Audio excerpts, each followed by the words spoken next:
Hello, ഇന്നൊരു variety സ്നാക്കാണ്. അപ്പോൾ അതിന് ക്യാരറ്റ്, ഉള്ളി, തക്കാളി, ഇഞ്ചി, ബീൻസ് ഇതെല്ലാം ചെറിയ പീസാക്കിയിട്ട് കട്ട് ചെയ്യണം. ചെറിയ പീസാക്കിയിട്ട് കട്ട് ചെയ്യാം. ഈ പറഞ്ഞതെല്ലാം ക്യാരറ്റ്, ഉള്ളി, തക്കാളി, മല്ലിയില, ഇഞ്ചിയൊക്കെ. പിന്നെ ഇഞ്ചി മൂപ്പിച്ചെടുക്കണം. അത് എണ്ണയിലിട്ട് പിന്നെ ബീൻസും ക്യാരറ്റും ഒന്ന് വഴറ്റിയെടുക്കുക ആദ്യം. അതിന് ശേഷമാണ് ഉള്ളിയും ബാക്കിയുള്ള തക്കാളിയും മല്ലിയിലയും എല്ലാം ഇട്ട് കൊടുക്കേണ്ടത്.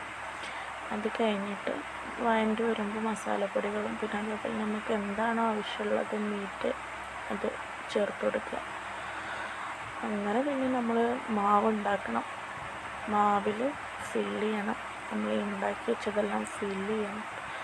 എന്നിട്ട് ചട്ടിയിൽ ഇട്ട് വറുക്കുക. നല്ല ടേസ്റ്റി ആയിട്ടുള്ള ഒരു വെറൈറ്റി സ്നാക്കാണ്. ഉദ്ദേശിച്ചത് മോമോസ് ആണെങ്കിലും കിട്ടിയത് വേറൊരു സംഭവമാണ്, ഒരു റോസ് ഷേപ്പിലുള്ളൊരു സംഭവം. പക്ഷെ നല്ല ടേസ്റ്റ്.